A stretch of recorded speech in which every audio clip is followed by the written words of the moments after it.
Today I'm testing out NotebookLM by Google. Now they just came out with a new update to this that adds audio. This is mind-blowing. Take a look. What I've done here is I uploaded a document. There's a new document that came out a couple of days ago that is a leaked document about MrBeast's, basically an onboarding manual.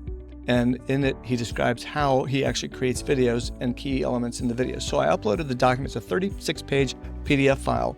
And when you click on it, I can actually create notes from the file. So I wanted to find out what are some of the most important pieces of it. And I can actually just ask Google's NotebookLM and it will come up with answers for me. So when you upload it, it'll also ask you if you want to create an audio version. So it takes a little while to do that, but it'll do that in the background. In the meantime, you can ask it questions. So here's what first thing I did is I asked it to summarize some of the key strategies that MrBeast talks about. And then I had it create another summary of best practices. And then I wanted to know what actually makes a video go viral, which he includes in his document. And he actually has several examples. And right here, it actually will tell you, for instance, instead of I spend 50 hours in my front yard, a more notable title would be, I spent 50 hours in ketchup. And then he talks about it. Now, all this is from his document, and Google will also show you where in the document it's included. So that's all pretty wild to begin with. You can just upload all kinds of documents and ask it questions so you can learn faster. But the other thing that really blew my mind was this, and this is the audio version of it. This is 2 AI bots having a conversation. All right, so get this. Ever wonder how MrBeast seems to just crack the code of YouTube virality? Yeah. Today's deep dive, it's like a masterclass. Okay. Straight from the source, yeah. Right. We got our hands on like excerpts from an internal MrBeast production guide. Mm-hmm. And let me tell you, Yeah. it is like getting a peek behind the wizard's curtain. And what's fascinating is it's not like some polished, corporate playbook or something. Right? It's raw. It's honest. Yeah. It really throws some of that conventional wisdom out the window, Seriously, you'd think a guy giving away millions would have this whole high-quality production thing down pat. Right. But it's way more focused on what actually works on YouTube, even if it's like a little messy. Yeah, this is where understanding the platform's DNA is crucial, right? Yeah. See, he's not trying to win any traditional media awards here. Right. He's laser focused on one thing. Yeah. YouTube success.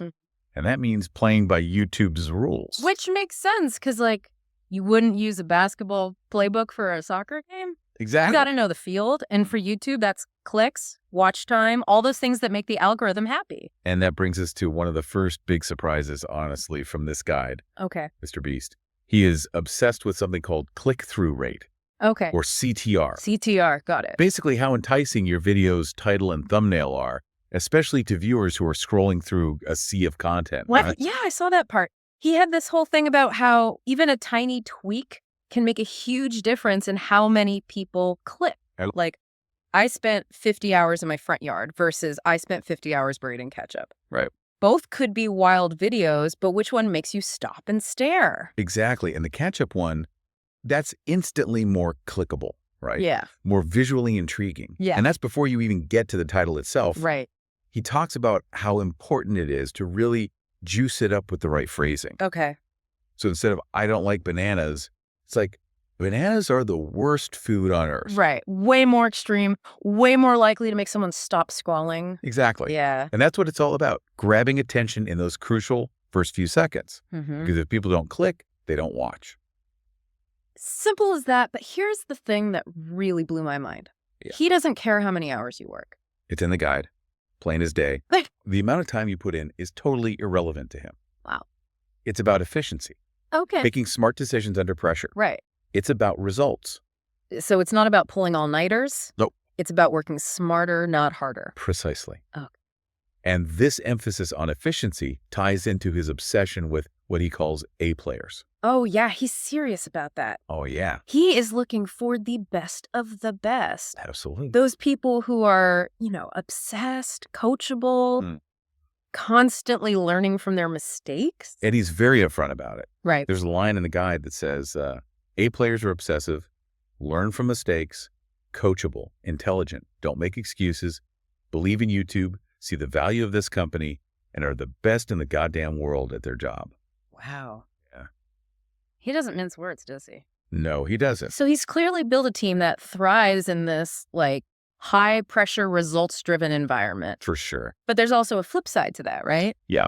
He talks about having zero tolerance for C players. Right. It's a very data-driven approach. Right. Which we'll dive into more in a bit. Okay. He's quick to recognize who's not a good fit and make changes accordingly. Right. Yeah. Okay. So we've talked about the importance of grabbing attention with a killer CTR. Right. But what happens once someone actually clicks on your video? That's where MrBeast's obsession with average view duration comes in. Okay. Or AVD. Right. AVD, it sounds kind of technical, but it's basically just how long, on average, people are actually sticking around to watch your stuff, right? And it's absolutely crucial on YouTube, right? Think about it. The algorithm loves it when people watch a video all the way through, or at least a significant chunk of it. Right. It's a sign of engagement, a sign that you're creating content people actually want to consume. Which makes total sense. Yeah. But the lengths MrBeast goes to optimize for AVD is wild. He was analyzing viewer drop-off almost by the second. Oh, yeah. He's got graphs and charts and everything. He's obsessed with understanding the flow of a video. Okay. How people's attention naturally fluctuates. Right. And he's found that the first minute is absolutely crucial. Oh, really? Lose people there. Yeah. And you've essentially lost them for good. Which explains why he's always hammering on the importance of those front-loaded hooks. Gotta grab attention right out of the gate. Exactly. You need to give people a reason to stay glued to their screens, especially in those early moments. Yeah. And then around that 3-minute mark, Yeah. bam, hit them with a re-engagement point. You mean like something completely unexpected Yeah, to like pique their interest again? exactly. Got an example of that? Oh, he's got tons. Okay. I remember that $10,000 Every Day You Survive prison video? Yeah. The part where he puts Carl in charge of guarding Josh. Oh, man, that was hilarious. Carl trying to be all tough and failing miserably. I was dying. Exactly.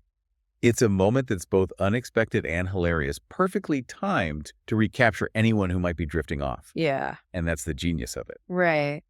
MrBeast understands that keeping people engaged is about strategically creating these peaks and valleys of excitement.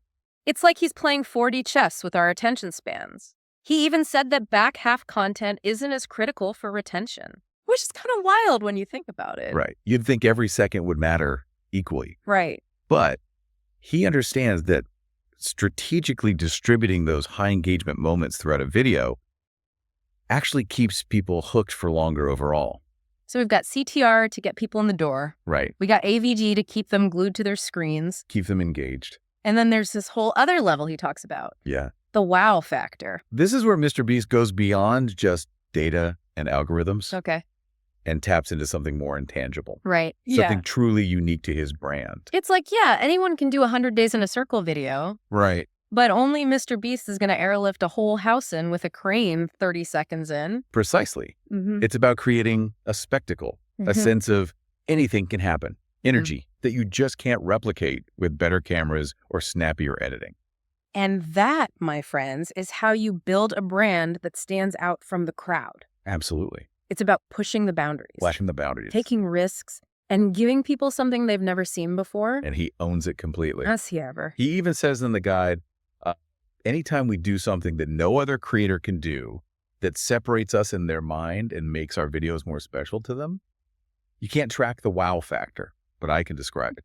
Anything that no other YouTuber can do. So it's not just about the numbers. Yeah. It's about that intangible element of surprise and wonder that keeps people coming back for more. For sure. But enough about the theory. Yeah. Let's get into the nitty-gritty of how MrBeast actually brings these ideas to life. Because this document, it's full of these like ninja production tactics. Oh, yeah. And trust me, some of them will really surprise you.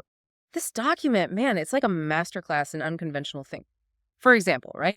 MrBeast is all about this idea of video everything. Oh, yeah. At first I thought, okay, sure, document the process, but he takes it to like a whole other level. Yeah, it's not just for record keep. Right. It's about fostering a culture of like clear visual communication. Okay. Need to explain a location to like 10 different people. Yeah. Don't waste time with these long emails or phone calls. Right. Just send them a video. So smart. Like a picture's worth 1,000 words, but a video that's got to be like 1,000,000. Exactly. Yeah. Especially with, remote work and stuff becoming more and more common.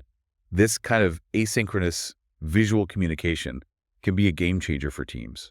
It's like he's thinking 10 steps ahead.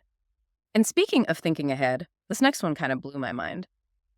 Say the negatives. He actually wants people to point out potential problems before they even happen. It's brilliant when you think about it. Okay.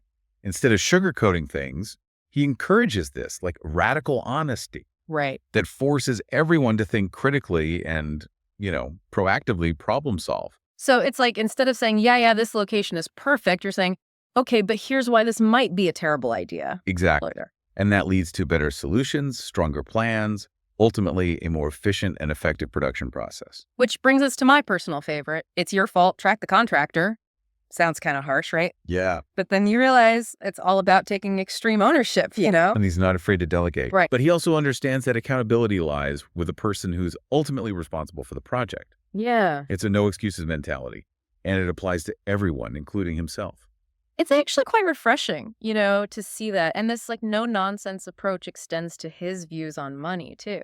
Oh, yeah. He's all about being resourceful and creative instead of just throwing money at problems. Remember that example he gave about offering someone a year's supply of Doritos versus a $20,000 prize? So good. Who needs cash when you can have a year's worth of cheesy goodness, right? Right. It's about finding creative solutions that maximize impact without breaking the bank. Totally.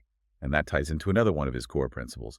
No doesn't mean no. Yes, the Dollar Tree story. A perfect example of this. Persistence is key. Absolutely. It's about not taking no for an answer, especially when you believe in something passionately. Yeah.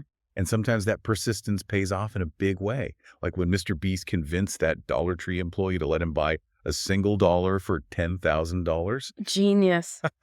But, with all this talk about algorithms and production hacks, Yeah, it's easy to forget there's a human element to all of this, too.